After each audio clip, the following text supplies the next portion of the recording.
Mais c'est vrai qu'aujourd'hui, quand on parle d'intelligence artificielle, comme il y a eu un effet de mode, il y a eu des grands progrès ces dernières années, on en parle aussi en termes d'applications technologiques dans la société. Donc il y a plein d'entreprises, d'endroits où on veut faire de l'intelligence artificielle. Comme là, il s'agit de programmes informatiques qui vont faire des choses, donc qui vont prendre eux-mêmes des décisions, eh ben, il peut y avoir une forme d'autonomie. Bonjour et bienvenue dans cette nouvelle vidéo papier-crayon. Aujourd'hui, nous allons parler d'intelligence artificielle et de sciences cognitives avec le docteur Mehdi Kamassi. Bonjour Mehdi, bienvenue dans le papier-crayon. Aujourd'hui, on va parler d'intelligence artificielle. Et pour commencer, est-ce que tu pourrais te présenter? Ben, bonjour Léa, je suis Mehdi Kamassi, je suis directeur de recherche au CNRS et je travaille en sciences cognitives. Je m'intéresse à une fonction cognitive en particulier qui est la prise de décision. Donc, comment nous prenons des décisions et comment nous apprenons sur la base des conséquences de nos actions. Super, merci. Alors, depuis quelques années, on entend beaucoup parler d'IA ou d'intelligence artificielle. Est-ce que tu pourrais nous définir de quoi est-ce qu'on parle quand on parle d'IA? Ouais, alors c'est vrai que l'intelligence artificielle, je fais partie de celles et ceux qui considèrent que c'est un terme pas forcément super bien choisi. À la base, c'est un domaine de recherche et qui est né d'ailleurs dans les années 50. En 1956, il y a eu une conférence à Dartmouth College un été par quatre grands chercheurs, donc Minsky, Shannon, Rochester et ça y est, j'oublie et McCarthy. Et l'idée, c'était de réfléchir sur comment on pouvait, hem, répliquer des fonctions cognitives justement, des processus comme l'apprentissage, le raisonnement, le langage, la résolution de problèmes, les répliquer par des programmes informatiques et en vue, en partie, de mieux comprendre ces fonctions cognitives. Donc c'est devenu un domaine de recherche, mais c'est vrai qu'aujourd'hui, quand on parle d'intelligence artificielle, comme il y a eu un effet de mode, il y a eu des grands progrès ces dernières années, on en parle aussi en termes d'applications technologiques dans la société. Donc il y a plein d'entreprises, d'endroits où on veut faire de l'intelligence artificielle. Et ce qu'on veut dire, il me semble, la plupart du temps, c'est mettre en œuvre des programmes informatiques pour, par exemple, analyser des données, faire des extractions de régularité statistique et répondre à des questions, en fait. OK. Je pense qu'il peut intriguer dans le terme d'intelligence artificielle, c'est le mot intelligence et une question qui va avec ça, c'est est-ce que du coup, si ce sont des modèles intelligents, est-ce qu'ils pourraient avoir une certaine autonomie, avoir des objectifs qui seraient pas les mêmes que, ceux de la personne qui les a créés, par exemple? Ouais, des grandes questions, et il y a plusieurs grandes questions que tu soulèves là. Donc la question de l'intelligence, et c'est justement un terme que je n'aime pas beaucoup. Et justement, en sciences cognitives, on aime moins parler d'intelligence que de capacité d'apprentissage. En fait, il y a beaucoup de choses, de processus qui relèvent de l'intelligence. La mémoire de travail, la capacité langagière, l'intelligence sociale, la résolution de problèmes. Donc plutôt que de parler d'une intelligence, on aime bien parler de capacités cognitives en général, et elles peuvent être diverses. Et ensuite, bon, là, du coup, là, bien sûr, là, il s'agit en intelligence artificielle de programmes informatiques qui vont faire des choses, donc qui vont prendre eux-mêmes des décisions. Et ben, il peut y avoir une forme d'autonomie dans le sens où on peut programmer ces algorithmes, ces séquences d'instructions informatiques de façon à répondre à un objectif qui est pas forcément connu à l'avance par celui qui a conçu le programme. Donc si on programmait un robot pour lui dire: «Bah, tu vas déplacer tel objet, sur la table, tu vas le mettre à tel endroit», bon OK, là, il va exécuter exactement ce qu'on lui a demandé, donc l'autonomie est nulle. Maintenant, on pourrait programmer les choses de façon un petit peu plus, hem, un peu plus haute, c'est-à-dire moins déterminée spécifiquement. On peut dire: «Bah, ce robot, son but, c'est d'aller surveiller une partie, je sais pas moi, une usine, et en même temps de vérifier qu'il a toujours un certain niveau de batterie». Donc ça, c'est des objectifs de haut niveau et ensuite, c'est le robot, on va le programmer de façon à ce que tout seul, il décide à quel moment il faut qu'il aille se recharger. C'est quand il détecte qu'il a plus beaucoup d'énergie et à quel moment il va, surveiller. Donc là, ça veut dire qu'il prend sa décision, de plus bas niveau en fonction du but que localement il s'est défini pour lui-même. Mais quand on dit ça, on est bien d'accord qu'il y a quand même une autonomie limitée, c'est-à-dire que c'est quand même le concepteur qui lui a défini une fonction de haut niveau. Mais rien n'empêche de programmer des choses d'encore un peu plus haut niveau, et notamment quand on cherche à comprendre, comment on peut permettre à un robot de résoudre des problèmes qui sont mal définis, mal compris par les humains, ben on a besoin de leur donner un peu plus d'autonomie pour qu'ils trouvent des solutions auxquelles on n'aurait pas forcément pensé. Mais du coup, bah oui, s'il y a plus d'autonomie, ça va soulever forcément davantage de questions éthiques. Et quel type de questions est-ce que ça pourrait être? Alors, les questions d'éthique se définissent souvent quand c'est pas évident, quand il y a des principes moraux qui sont en tension.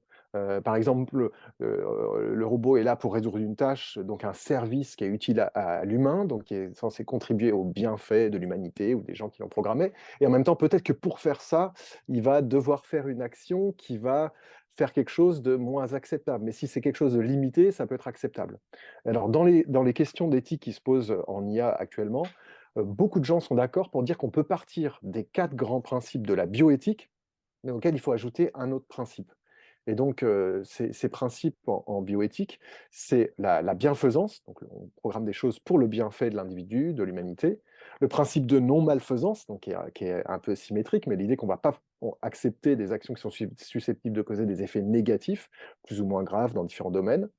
La question de l'autonomie, donc à tout moment, on doit préserver l'autonomie des humains, et un principe de justice qui met en œuvre, qui se pose la question du partage des responsabilités vis-à-vis des bénéfices, des risques et des différentes choses qui peuvent se produire. Et donc, pour prendre un exemple qui rentre dans la bioéthique, qui montre une situation où on est en tension, on peut avoir un médicament qui va produire une petite gêne, mais si on se dit, bon, ça, c'est un risque d'un effet secondaire avec une petite gêne, mais qui a un grand bienfait pour l'individu parce que ça va le soigner, alors c'est acceptable. Donc, on voit bien que c'est pas du tout rien. Et donc, les mêmes questions peuvent se poser en IA. Le cinquième grand principe qui est important, et là, c'est une des grandes questions d'éthique aujourd'hui sur l'IA, c'est la transparence, l'explicabilité. Pourquoi ce programme m'a fait une recommandation, par exemple, d'un produit ou d'un autre? Quelles sont les données qu'il a à sa disposition qui me concernent sur mes préférences, mes goûts, pour pouvoir faire cette recommandation? Du coup, là, tu parlais des données et de comment est-ce qu'on va nous suggérer des publicités. Quel autre type de dérive est-ce qu'on pourrait avoir avec l'intelligence artificielle? Bah, c'est vrai qu'il y a toute la question des influences et qui peuvent poser une question de réduction de l'autonomie des individus. Donc, si on utilise des intelligences artificielles à des fins commerciales, bon, c'est normal si ça fait partie des technologies possibles que bah, les entreprises les utilisent et essayent de faire du bénéfice avec ça. Mais se peut se poser la question de, à partir des données collectées sur les utilisateurs, est-ce que les algorithmes peuvent essayer d'influencer nos choix? Par exemple, nous suggérer d'acheter tel produit ou plutôt d'accepter des cookies, même si c'est pas forcément dans notre intérêt ou suggérer de ne pas renoncer à tel service, et donc, ces algorithmes ayant plus de connaissances, sur, nos préférences au travers des données, que quelque chose qui serait complètement automatique, qui n'aurait pas eu accès à ces données, bah, peuvent nous influencer, proposer un choix d'une certaine manière plutôt que d'une autre. Et donc se pose une question de à quel point ça respecte le principe éthique de l'autonomie de l'humain. Est-ce qu'il y a des choses, des lois ou des choses qui ont été mises en place pour lutter contre ça? Alors c'est en cours parce que c'est vraiment très récent. Il y a beaucoup de réflexions. Il y a, depuis le printemps 2021, le AI Act, donc un principe de régulation de l'IA, mais c'est quelque chose c'est un premier texte, c'est en discussion, qui rappelle ces principes, éthiques, notamment inspirés de la bioéthique dont j'ai parlé. Il y a des textes qui viennent d'être mis en œuvre au niveau toujours européen depuis l'automne 2022 sur Digital Service Act et Digital Market Act. C'est donc la question de qu'est-ce qui est acceptable, qu'est-ce qui n'est pas acceptable. Donc là, c'est pareil, c'est en cours de négociation. Mais un exemple qui est a priori en cours de régulation et qui va dans une direction assez claire, c'est ce qu'on appelle les dark patterns. C'est-à-dire que l'organisation des interfaces de façon à orienter nos choix, pas dans notre intérêt, mais dans l'intérêt de celle ou celui qui met en œuvre cette interface.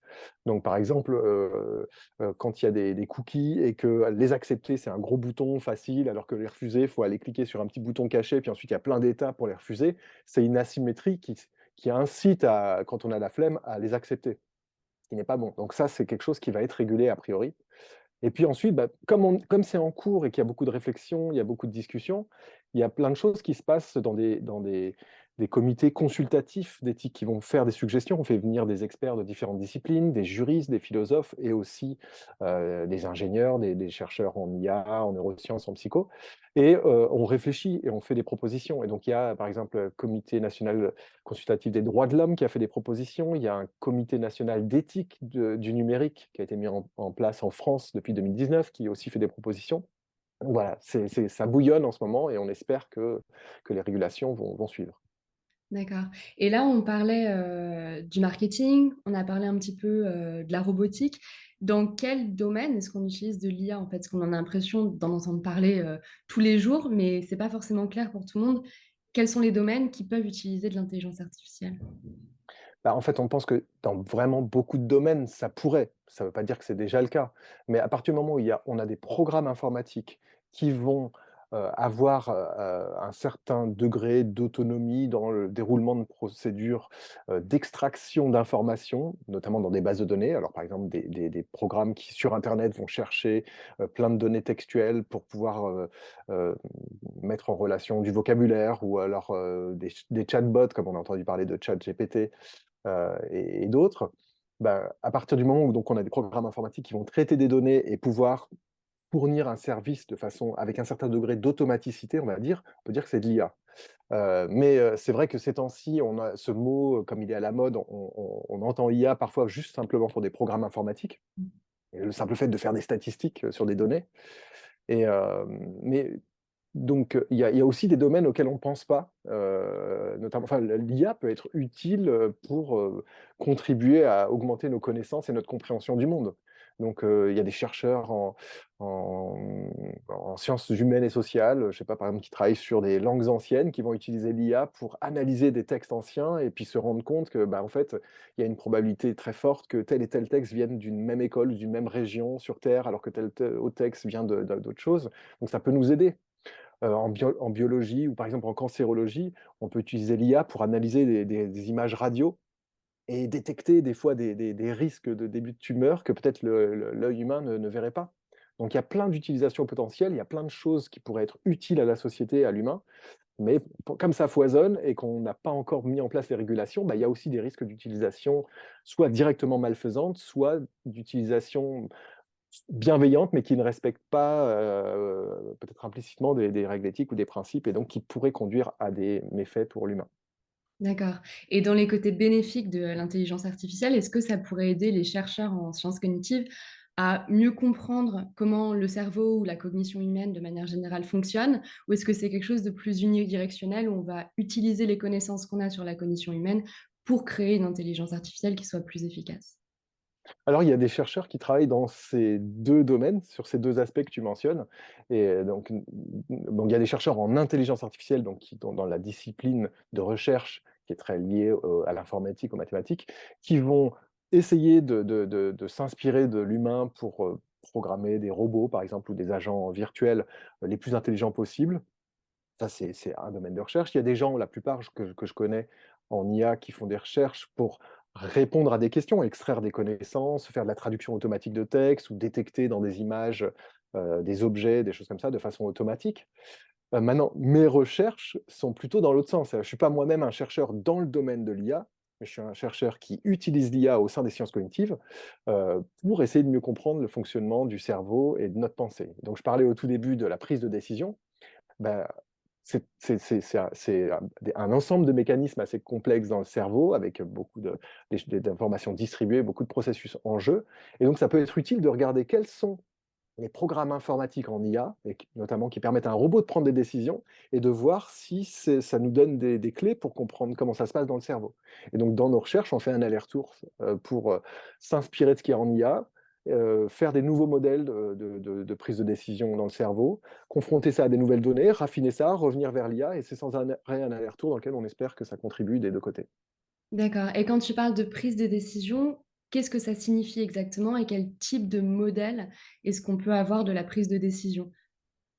Alors c'est vrai que, je suis dans la prise de décision, c'est très large et notamment percevoir, c'est déjà une prise de décision. Des fois, il y a une situation d'ambiguïté, je suis pas sûr si j'ai perçu un visage ou pas, je suis dans la forêt et puis il y a un agencement de feuilles. Donc déjà de décider, ce que je perçois, c'est la prise de décision. Moi, je m'intéresse en particulier à la prise de décision pour l'action. Donc décider d'agir et ensuite apprendre sur les bases des conséquences de l'action.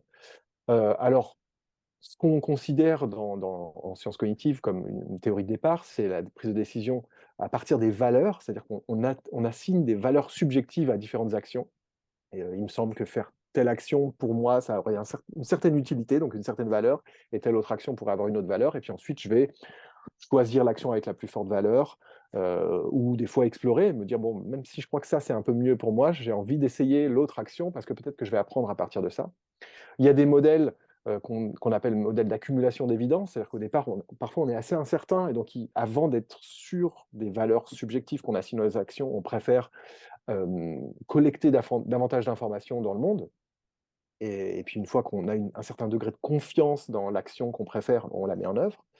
Et puis dans les modèles que j'utilise moi beaucoup, qu'on appelle des modèles d'apprentissage par renforcement, c'est le processus qui consiste à, par expérience d'interaction avec le monde, apprendre progressivement les valeurs. Je peux me rendre compte, moi enfant, par exemple, je suis, chez moi avec mes parents, ben, au départ, je suis très curieux, je pousse les objets sur la table, tiens, c'est rigolo, ça fait du bruit, mais bon, à chaque fois, ça déclenche des colères de mes parents. Donc j'apprends petit à petit que, bah, ça a une valeur plutôt négative, je vais peut-être arrêter de le faire.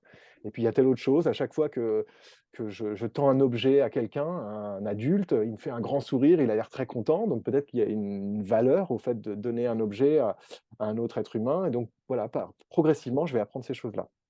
Et sur ce domaine de l'apprentissage par renforcement, ce qui m'intéresse particulièrement, c'est que ces modèles, donc qui viennent d'algorithmes, donc de programmes informatiques développés, en fait, viennent initialement de l'intelligence artificielle. C'est des chercheurs en IA qui ont cherché des solutions pour permettre à des robots, par exemple, d'apprendre par essai-erreur, d'apprendre sur la base de leur expérience.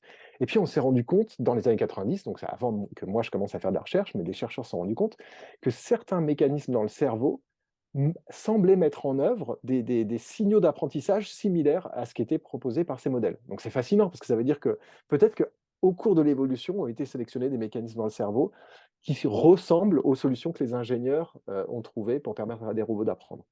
Donc ça ouvre tout un domaine de recherche et alors maintenant on est en train de creuser, est-ce que, telle partie du cerveau qui communique avec ces signaux, est-ce qu'elle a l'air de faire ce qu'il y a en IA, ce qu'on met dans ces programmes? Bon alors pas tout à fait, alors on raffine, on propose, on fait des nouvelles hypothèses et on expérimente. C'est comme ça qu'on travaille. D'accord. Donc si on prend l'exemple de ce, modèle, basé sur la valeur parce que c'est celui avec lequel je suis le plus familière. Moi, je l'utilisais par exemple pour essayer de comprendre qu'est-ce qui fait que, les étudiants vont décider d'allouer du temps à des activités scolaires plutôt qu'à des activités de loisirs quand ils ont ces 2 choix-là.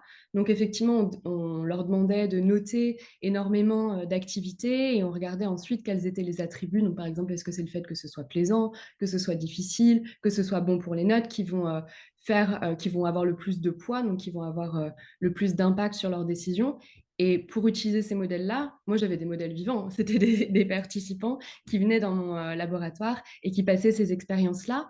Donc ce que tu expliques, c'est que utiliser aussi de l'intelligence artificielle, ça permettrait d'apporter quelque chose de supplémentaire, de peut-être raffiner ces modèles-là, c'est ça, par rapport à des données humaines seulement? Absolument, c'est ce qu'on essaie de faire, parce que je pense qu'en fait, on ne peut pas se passer d'avoir différents regards sur une même question comme ça. Le fonctionnement du cerveau est tellement compliqué, c'est un système complexe, que c'est intéressant d'écouter, ce qu'ont à dire des philosophes, des neurobiologistes, des linguistes et puis de l'autre côté aussi des chercheurs en IA. Et un apport que je vois qui est vraiment central et nous on s'y intéresse beaucoup, c'est sur la combinaison de différentes stratégies d'apprentissage ou de prise de décision. Donc pour assigner des valeurs, on peut, simplement, avoir, mémorisé, une sorte de valeur intuitive à laquelle on réfléchit pas trop. Voilà, j'ai l'intuition que je préfère faire ceci, plutôt que cela ou que ça va me divertir plus que ça. Par exemple, on arrive face à des possibles plats, parmi lesquels choisir pour manger et puis bon, on est plus attiré par celui-ci, par celui-là et on prend sa décision.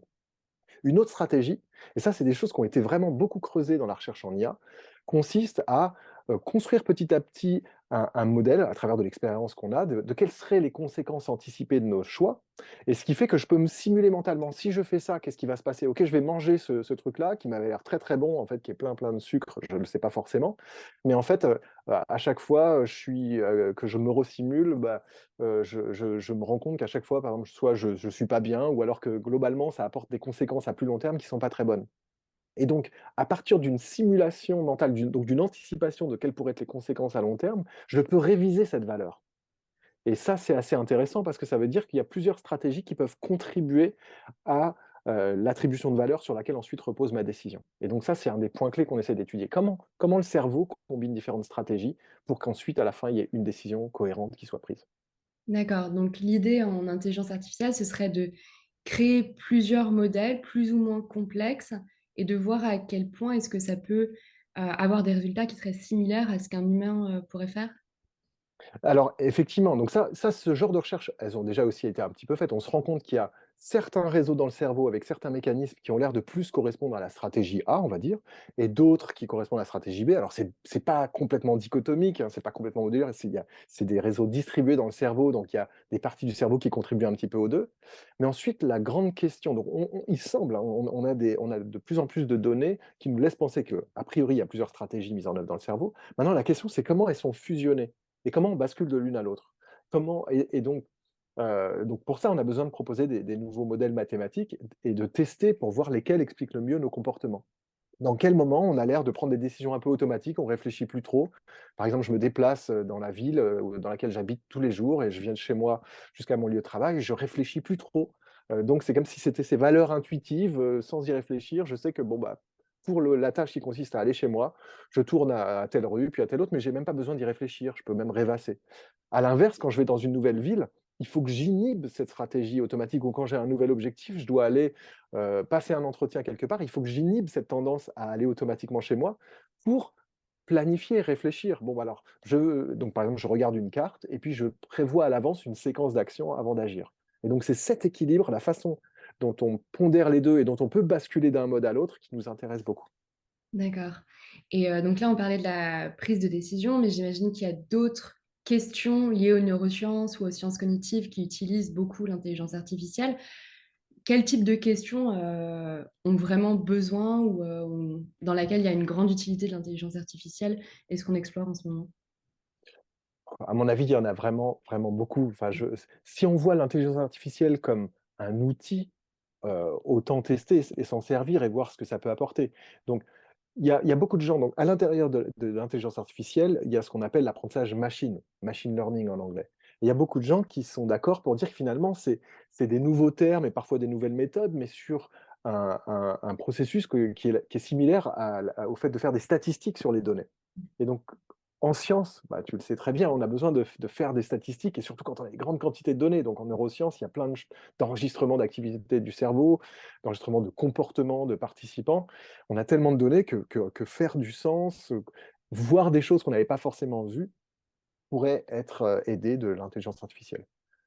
Donc je sais pas, dans l'étude du langage, dans l'étude du raisonnement, voilà, il y a tellement de domaines. Alors peut-être pour en dire un, dans les sciences de l'éducation, donc chez l'enfant, la psychologie développementale, donc un peu à cheval entre psychologie développementale et sciences de l'éducation, il y a la question de qu'est-ce qui, anime notre curiosité ou la curiosité de l'enfant à découvrir des choses. Et là, c'est aussi intéressant parce qu'il y a des gens qui, en intelligence artificielle, ont proposé, des mécanismes basés sur, la maximisation du progrès à prédire les conséquences de ce qui se passe. C'est-à-dire qu'au départ, je suis face à un environnement nouveau, je reprends l'exemple de l'enfant, le tout petit enfant qui est face à la table, qui pousse des objets, puis qui les fait tomber. Au départ, c'est surprenant, donc c'est amusant. Il n'est pas capable de prédire la conséquence. Et puis, plus il le répète, plus il va être capable de prédire la conséquence. Donc, il a progressé et il n'y a plus de surprise. Donc, c'est le progrès à minimiser la surprise. Et ensuite, cette activité devient moins intéressante et c'est peut-être intéressant de se focaliser sur quelque chose d'autre. D'aller regarder, tiens, ce drôle d'objet, je ne sais pas moi, un nounours qui est à côté, quand je le presse, ça fait du bruit. Et donc, si on essaye de comprendre cette séquence motivationnelle chez l'enfant qui est en train d'explorer le monde, bah, il y a des choses à en tirer d'algorithmes d'intelligence artificielle. D'accord. Bah, merci beaucoup. On va passer à la dernière question. Est-ce que tu aurais des ouvrages à conseiller aux auditeurs sur la question de l'intelligence artificielle?